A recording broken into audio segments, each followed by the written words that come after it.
I thought I'd treat myself to an upgrade, a first class train ticket to go and visit my friend. Only it turned out that the difference between everyone else and my first class seat was a little tiny square of white fabric that sat on the headrest of the seat. So that nice little upgrade didn't really quite work out for me. But let me tell you, there are people out there that are just dying to purchase your upgrade. Welcome to What's That Got to Do with Marketing, where we start with a story you did not see coming. It might be fun, could be funny, or even a little bit frantic. But in the end, it will all make sense, leaving you with a takeaway, a to-do, or a transformational way forward. And I'm your host, Victoria. And you, my friend, are here for unlikely lessons and unforgettable marketing advice, just for small B2B expert-led business owners. Let's get into it. Today's episode is called Antimacassar Marketing. So I'm a bit of an upgrader. I don't know about you, but I cannot help myself. If there is an upgrade on offer, I am all for it. And that's where me and Mr. V vary quite a lot. He is absolutely not my kind of person when it comes to upgrades. But if it's there, mark my words, sign me up. I'm literally a marketer's dream. I should know better. But if there is, for example, a business conference and I can see that there's a VIP upgrade where I get to go to the after party, guaranteed I'll be there with my glass of wine in the evening. If I can get front row seats at something, yes, please, I'll take those as well. And as for hotels, if I show up to a hotel and they say, would you like to upgrade, Mrs. Vickery? Hell yeah, I am upgrading. So I just can't help myself. In all things, if there's an upgrade, I'm all for it. And everyone knows that about me. That's just who I am. And I ain't changing for no one.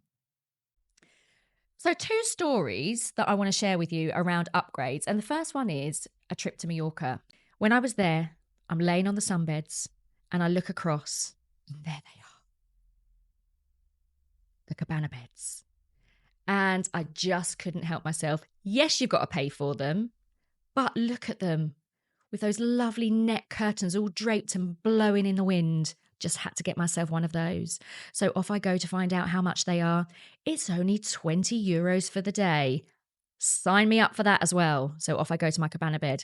And then, have you ever been to Mallorca? And many places do this. You can go to the beach. And on the beach, you'll have these ladies or gents that walk up and down.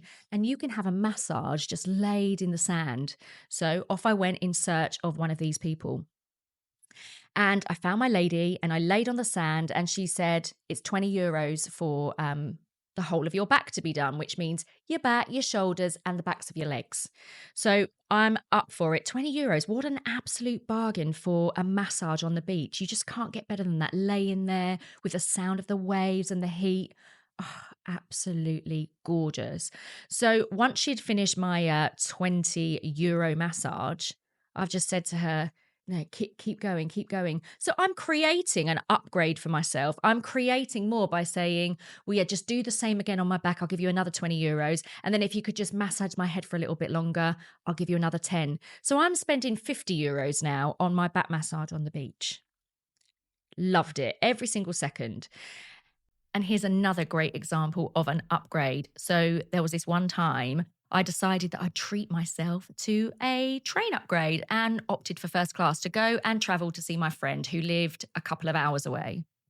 And on this occasion, I'd done my upgrade and I was looking forward to getting on the train and getting into that first class seat, only to realize that the only difference between normal people where they were sat, obviously now I'm VIP, and me, the first class passenger, was just this little tiny square fabric that sat on the back of the headrest of the seat.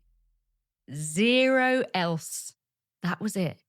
And it was just 2 rows of a normal carriage.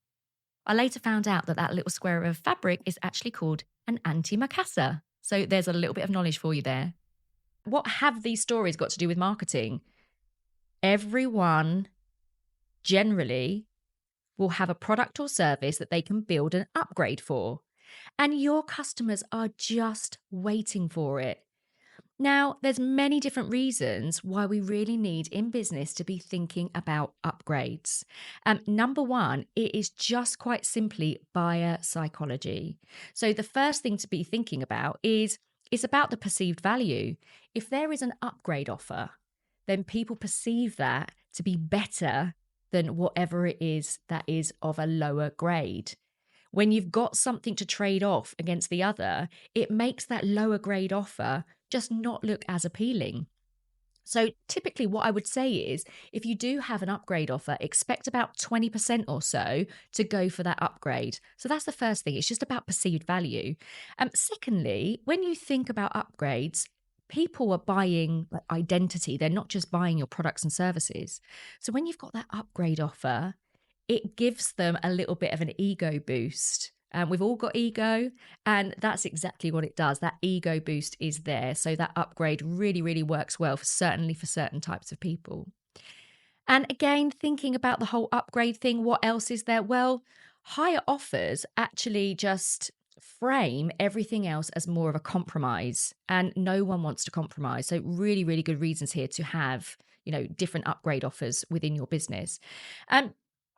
And the last thing that I would say really is that, and this is probably the biggest thing of all for me, when you've got an upgrade offer, it removes this whole yes or no thing. So let's imagine that you're selling to someone and you're saying to them, look, I've got this product available for you or service available for you. Would you like to buy it?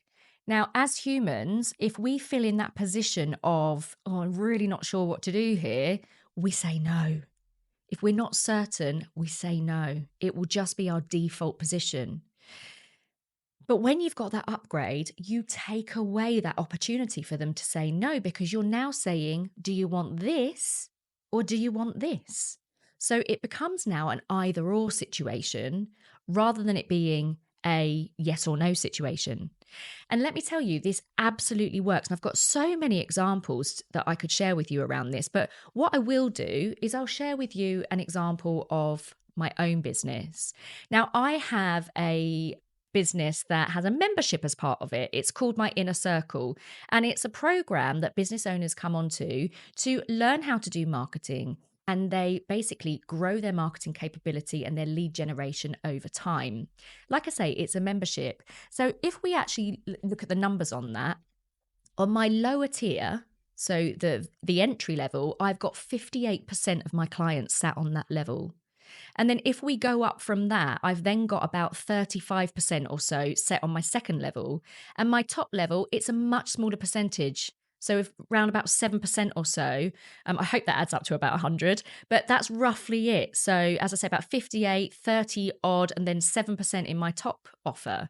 So they span all of them. Now imagine if I only had one level. That's what you've got to think about is, what can you do to create other opportunities to get income into your business? Now, there's a really good example, and this is this is what is called the decoy effect. There's a really good example, and if you nip onto YouTube, you can probably find the video somewhere. If you type in something like popcorn decoy effect, you can watch it. And essentially, what this experiment proves, is that having other alternatives really does enhance people's capacity to move up to your higher ticket offer. So in this instance, they had two types of popcorn on offer. You had the lower, smaller version of the popcorn, and then you had the large. And I think it was something like $3 for one and $7 for the other. So of course, they looked at people coming into the cinema and choosing which popcorn they wanted. And you'll guess, if you've got the option of $3 or $7, which one are you going to go for? Most people went for the small because $7 feels so much more, doesn't it, than $3. So they went on to the experiment next to put in the decoy, the one in the middle, and they charged $6.50 for that. So now we've got $3, we've got $6.50, and then we've got the $7 offer. So what one did they go for? Of course, they went for the most expensive popcorn, the $7. Because if you've got a medium there for $6.50, why would you not spend that extra 50 cents and go for the upper offer? So with these upgrade options, pricing plays a massive part in it. You have to really think about clever pricing as well as all of this kind of buyer psychology that's going on. Now it's over to you. I want you to have a little think about your offering and how you could perhaps put in some kind of upgrade offer or even a couple of different tiers that you can use. Because when you do that, you will get for sure a percentage of people that want to go for your higher ticket simply because it's there and they're an upgrader or they want the best value. So whatever their reason is, they will go for it. So the first thing I want you to think about is, what offers have you got already that you could do this with? Because this works best when you choose something that's already out there that's working for you. So you don't have to reinvent the wheel here. Just find something that you can use, and how can you then create something that bolts onto it? So ask yourself, what is it that actually my clients would pay for? So is it for extra time with you? Is it for some work that's done for them on their behalf? Is it that they just need to get something done really, really quickly and you can facilitate that with an upgrade? So have a little think about what your customers really need. And that's the second step that you can take. So once you've decided what you're going to tag it onto in terms of your current offering, then think about what they really need from you. And then once you've done that, you can start designing this upgrade. And I would suggest that first of all, you just try it out with 1 or 2 people and see how it flies. And then once you've done that and you've proven that it's a really good offer, you can then start offering out much more widely and scaling it up. And quite quickly, what you'll see is you will increase your income, increase your revenue, simply because you put a little bit of extra effort into thinking about what your customers really want and what would make the biggest difference to them in terms of an upgrade. So this could be anything really. This could be adding in one-to-one time. It could be a template bundle.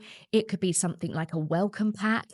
It could be a special invite. It could be a VIP package. What can you add in that will really, really make a difference? And remember, as long as you can show the transformation that it's going to bring to your customer, you are going to be winning with this new offer. So work it out, give it a go, and I would absolutely love to hear if you do this and the results that you get. If you want to get your offer bang on just right and have something that just flies off the shelf, then drop us an email, info@allstarmarketingclub.com, and have the subject line as revenue ready, and I will send you over a little bit of magic. I'll see you next time.